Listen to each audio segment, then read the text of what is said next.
अस्सलाम वालेकुम दोस्तों, आज हम डिस्कस कर रहे हैं Newton's third law of motion. दोस्तों, हमें किसी ऑब्जेक्ट को मोशन देने या उस ऑब्जेक्ट को रोकने के लिए फोर्स लगाने की ज़रूरत होती है। यानी हम अगर किसी ऑब्जेक्ट को मोशन देते हैं तो हम उस पर फोर्स लगाते हैं, या अगर हम किसी ऑब्जेक्ट की मोशन को अगर हम रोकना चाहते हैं तो हम अपोजिट साइड पे उस पर फोर्स लगाते हैं। फोर्स के बगैर हम किसी ऑब्जेक्ट को न मोशन दे सकते हैं और न हम किसी ऑब्जेक्ट की मोशन को रोक सकते हैं। तो दोस्तों, फोर्स लगाने के लिए दो ऑब्जेक्ट्स का होना ज़रूरी है। एक वो ऑब्जेक्ट जो फोर्स लगाता है और एक वो ऑब्जेक्ट जिस पे फोर्स लगाया जाता है। दोस्तों, कोई भी ऑब्जेक्ट खुद पर फोर्स लगाकर मोशन नहीं कर सकता। यानी अगर मैं मोशन करता हूँ तो मैं अपने बॉडी पे फोर्स लगा के मोशन नहीं कर सकता। कोई दूसरा ऑब्जेक्ट मुझ पे फोर्स लगाएगा तो तभी मैं मोशन कर सकता हूँ। यानी एक्सटर्नल फोर्स की ज़रूरत होती है। अब आप सोच रहे होंगे कि अगर हम अपने बॉडी पे फोर्स नहीं लगा सकते हैं तो हम मोशन ज़मीन पर कैसे करते हैं। तो दोस्तों, यहाँ पे हम ज़मीन पे मोशन इसलिए करते हैं कि हम ज़मीन पर अपने टांगों की थ्रो फोर्स लगाते हैं बैक साइड पे, और ज़मीन हम पर फोर्स लगाते हैं आगे की तरफ। जैसे आपको यहाँ पे नज़र आ रहा है, ये एक आदमी है, ये रनिंग कर रहा है यानी मोशन कर रहा है, और ये अपने इस टांग के थ्रू ज़मीन पर इस साइड पे फोर्स लगाता है, और ज़मीन इस आदमी पर इस साइड में यानी आगे की तरफ फोर्स लगाता है। ये दोनों फोर्सेस जो है मिकदार में बराबर होते हैं। यानी जितना ये आदमी ज़मीन पर इस साइड पे फोर्स लगाता है उतनी ही ज़मीन इस आदमी पर आगे की तरफ फोर्स लगाती है। दोनों जो है मिकदार में बराबर है। लेकिन अगर हम यहाँ पे देखें, डायरेक्शन दोनों फोर्सेस का अपोजिट है। ये डाउनवर्ड है और ये अपवर्ड है। यानी कि अगर ये बैकवर्ड है तो ये फॉरवर्ड है। तो दोनों की मिकदार बराबर है लेकिन डायरेक्शन अपोजिट है। तो यहाँ पे हम इस ज़मीन की फोर्स की वजह से मोशन करते हैं। यानी यहाँ पे एक्सटर्नल फोर्स हम पे अमल कर रहे हैं, तो इसी वजह से हम ज़मीन के सरफेस पे मूव करते हैं। और यहाँ पे ये जो हम ज़मीन पे फोर्स लगाते हैं इसको हम एक्शन कहते हैं। और यहाँ पे ज़मीन जब हम पे फोर्स लगाती है यानी इस आदमी पे फोर्स लगाती है, इस फोर्स को हम रिएक्शन कहते हैं। ये एक्शन है और ये फोर्स रिएक्शन है। दोनों एक्शन और रिएक्शन मिकदार में बराबर है लेकिन डायरेक्शन में अपोजिट है। तो दोस्तों, Newton third law of motion जो है, it is about the action and reaction. This law states that to every action there is always an equal and opposite reaction। यानी कि हर एक एक्शन का एक रिएक्शन होता है। यानी हर एक अमल का एक रद्द अमल होता है जो मिकदार में बराबर होते हैं लेकिन सिमत में मुखालिफ होते हैं, जिसे यहाँ पे आपको नज़र आ रहा है। ये दोनों फोर्सेस मिकदार में बराबर हैं लेकिन सिमत में मुखालिफ है। So this is called Newton third law of motion. Mathematically Newton third law को हम यूँ लिखते हैं कि एफ यानी action, this is equal to reaction. यानी यहाँ पे माइनस साइन जो है, it shows that this force is opposite to this force. या इसको हम यूँ लिखते हैं कि लेट सपोज हमारे पास दो बॉडीज़ है, एक जो है बॉडी ए है और दूसरा बॉडी जो है वो बॉडी बी है। ये बॉडी ए जो है ये इस बॉडी बी पे फोर्स लगाती है। इस फोर्स को हम एक्शन कहते हैं। तो इसको मैं लिखता हूं कि एफ ए बी। यहाँ पे ए बी का मतलब है कि force applied by body A on body B. तो as a result of this force ये बॉडी बी जो है ये अपोजिट साइड पे बॉडी ए पे फोर्स लगाएगी, और इसको मैं लिखता हूं कि माइनस एफ बी ए, यानी the force applied by body B on body A. तो this is the mathematical form of Newton's third law of motion. दोस्तों, यहाँ पे एक बात नोट कर ले कि जब किसी बॉडी पे दो फोर्सेस अमल करते हैं और अगर दोनों फोर्सेस मिकदार में बराबर हो और सिमत में मुखालिफ हो तो दोनों फोर्सेस एक दूसरे के इफेक्ट को कैंसिल करते हैं।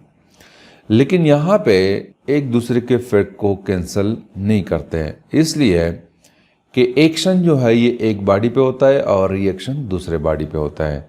यानी दोनों फोर्सेस जो है एक बॉडी पे अमल नहीं करती। यहाँ पे दो बॉडीज़ है, एक बॉडी ए है और एक बॉडी बी है। एक्शन जो है वो बॉडी बी पे है और रिएक्शन जो है वो बॉडी ए पे है। तो इसी वजह से ये दोनों फोर्सेस एक दूसरे के इफेक्ट को कैंसिल नहीं करते हैं। दोस्तों, हमारी डेली लाइफ में न्यूटन थर्ड लॉ जो है वो बहुत जगहों पे अप्लाई होती है।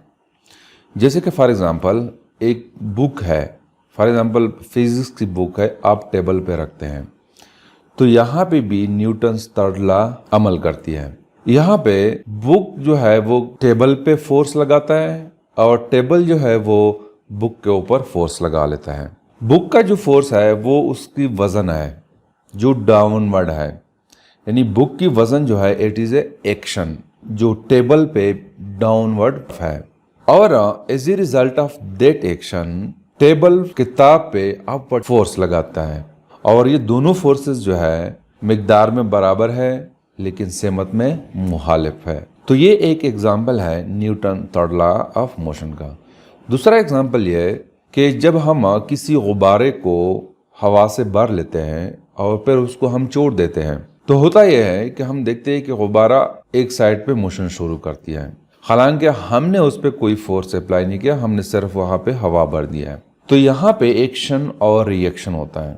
गुब्बारा जो है वो एयर पे एक्शन करती है, उसको बाहर निकालती है और एयर जो है वो गुब्बारे पे फोर्स लगाती है अपोजिट साइड पे। तो इसी वजह से गुब्बारा जो है वो एक साइड पे मोशन शुरू करती है। तीसरा एग्जांपल यह है कि हम जब रॉकेट को लॉन्च करते हैं तो वहाँ पे होता यूँ है कि हार्ड गैसेस, गर्म गैसेस बाहर की तरफ निकलती है और वो बहुत ही हाई स्पीड के साथ निकलती है और उस गैसेस के रिएक्शन में उस रॉकेट पे अपोजिट साइड पे फोर्स लगती है जिसको रिएक्शन कहते हैं। तो इसी वजह से रॉकेट जो है वो अपवर्ड मोशन कर लेता है। इस तरह हमारे लाइफ में बहुत सारे एग्जांपल्स हैं। अगर हम स्विमिंग पूल का एग्जांपल ले ले, वहाँ पे जब हम स्विमिंग करते हैं तो अपने हाथों के ज़रिए पानी पे हम बैक साइड पे फोर्स लगाते हैं और as a reaction of that force पानी जो है वो हम पे आगे की तरफ फोर्स लगाती है। तो ये भी एक एग्जांपल है Newton's third law of motion का। अब दोस्तों, बास स्टूडेंट ऐसे होते हैं कि वो बास केसेस में कंफ्यूज होते हैं। फॉर एग्जांपल, अगर मैं एक केस ले लो कि टेनिस का बॉल है, उसको मैं एक दीवार की तरफ उसको मैं फेंक दूं और दीवार पे टकराने के बाद हम देखते हैं कि टेनिस का बॉल हम तक वापस पहुंच जाता है। लेकिन अगर हम उसके मुकाबले में किसी पत्थर को दीवार पे फेंक दें तो हम देखते हैं कि पत्थर हम तक नहीं पहुंचता। या हम अगर किसी मट्टी को दीवार पे फेंक दें तो हम देखते हैं कि मट्टी हम तक नहीं पहुंचती, बल्कि अगर वो कीचड़ की सूरत में है तो वो वहाँ पे दीवार के साथ अटैच रहती है। तो यहाँ पे कुछ स्टूडेंट्स जो है कंफ्यूज होते हैं कि टेनिस का बॉल तो हम तक पहुँच जाता है लेकिन पत्थर हम तक क्यों नहीं पहुँचता। तो दोस्तों, यहाँ पे बात नोट करें कि एक्शन और रिएक्शन जो है ये सिर्फ और सिर्फ उस वक्त होते हैं जब दो बॉडी कांटेक्ट में होते हैं। जब कांटेक्ट में होता है तो तभी एक्शन और रिएक्शन होता है। जैसे ही वो कांटेक्ट खत्म हो जाता है तो एक्शन और रिएक्शन का अमल खत्म हो जाता है। टेनिस का बॉल हम तक इसलिए पहुंचता है कि उसके पास एक और प्रॉपर्टी होती है जिसको हम इलास्टिसिटी कहते हैं। टेनिस के बॉल में इलास्टिसिटी ज्यादा होती है, तो इसी वजह से दीवार की रिएक्शन जब उस पे होती है तो वो हम तक पहुंचता है। और पत्थर जो है उसमें इलास्टिसिटी कम होती है, तो इसी वजह से वो वहां पे ही नीचे दीवार के साथ गिर जाता है। हालांकि दोनों पे एक्शन और रिएक्शन होता है, इसी वजह से न पत्थर दीवार से आगे मोशन करता है और न टेनिस का बॉल दीवार से आगे मोशन करता है, यानी दीवार के पार नहीं जा सकता, इसलिए कि दीवार उस पे अपोजिट साइड में फोर्स लगाता है।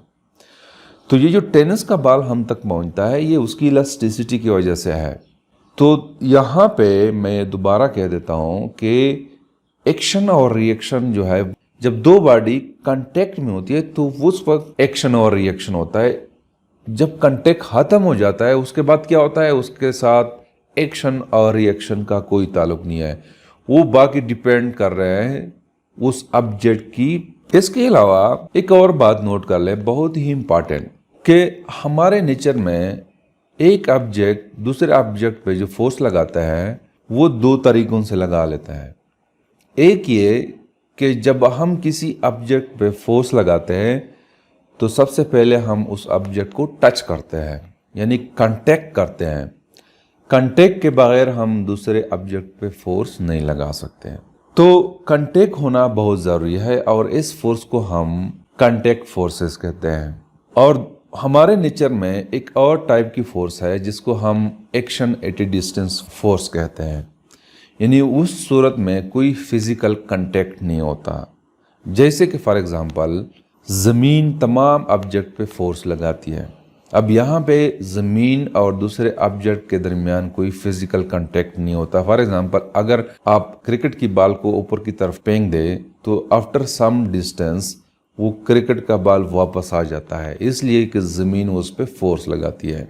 और यहाँ पे जब आप क्रिकेट के बॉल ऊपर की तरफ फेंकते हैं तो ज़मीन और क्रिकेट के बॉल में कोई फिजिकल कांटेक्ट नहीं होता, लेकिन फिर भी क्रिकेट का बॉल ज़मीन की तरफ आना शुरू कर देता है क्योंकि ज़मीन उस पर फोर्स लगाती है। अब क्वेश्चन यह है कि इस सूरत में क्या Newton's third law of motion अमल करती है कि नहीं। यानी एक तो कांटेक्ट है, कांटेक्ट में तो हमें पता है कि जब हम ज़मीन पे चलते हैं तो अपने पाँव के थ्रू ज़मीन पे फोर्स लगाते हैं और ज़मीन हम पे फोर्स लगाते हैं। तो ये तो कांटेक्ट फोर्सेस हो गया, यहाँ पे एक्शन और रिएक्शन अमल करती है। या टेनिस का बॉल जब हम दीवार पे फेंकते हैं तो वहाँ पे कांटेक्ट होता है, तो तब भी टेनिस का बॉल जो है उस पर रिएक्शन होता है। लेकिन क्या अगर ज़मीन किसी ऑब्जेक्ट को अपनी तरफ खींचती है तो क्या यहाँ पे एक्शन और रिएक्शन होता है कि नहीं। तो दोस्तों यहाँ पे भी एक्शन और रिएक्शन मौजूद होता है। जब हम किसी क्रिकेट के बॉल या कोई भी ऑब्जेक्ट हो उसको हम ज़मीन की तरफ छोड़ देते हैं तो वो ऑब्जेक्ट जो ज़मीन की तरफ मूव करता है तो वो ज़मीन पे अपवर्ड फोर्स लगाता है और ज़मीन उस ऑब्जेक्ट पे डाउनवर्ड फोर्स लगाती है। ये ऑब्जेक्ट जो ज़मीन पे अपवर्ड फोर्स लगाता है इसको हम एक्शन कहते हैं, और एज ए रिएक्शन ज़मीन उस ऑब्जेक्ट पे फोर्स लगाती है उसको हम रिएक्शन कहते हैं। अब हमें पता है कि जब फोर्स हो तो एक्सेलरेशन भी है, यानी हम कहते हैं कि F = ma। अब ज़मीन की मास बहुत ज़्यादा है और ऑब्जेक्ट की मास बहुत कम होती है, तो जब दोनों एक दूसरे पे फोर्स लगाते हैं तो एक्सेलरेशन प्रोड्यूस होती है। ज़मीन पे अगर अपवर्ड फोर्स आए तो ज़मीन में एक्सेलरेशन प्रोड्यूस होती है, और अगर ऑब्जेक्ट पे डाउनवर्ड फोर्स है तो उसमें भी एक्सेलरेशन प्रोड्यूस होती है। लेकिन चूंकि ज़मीन की मास बहुत ज़्यादा है तो वो एक्सेलरेशन बहुत ही कम होती है, और चूंकि उस ऑब्जेक्ट फॉर एग्जांपल अगर क्रिकेट का बॉल है तो उसकी मास चूंकि कम है तो एक्सेलरेशन उसकी ज़्यादा होती है। तो इसी वजह से हम ये देखते हैं कि क्रिकेट का बॉल जो है वो ज़मीन की तरफ मूव करता है। तो इस सूरत में एक्शन और रिएक्शन के फोर्सेस प्रेजेंट होते हैं। तो this is something about the Newton's third law of motion. Thank you.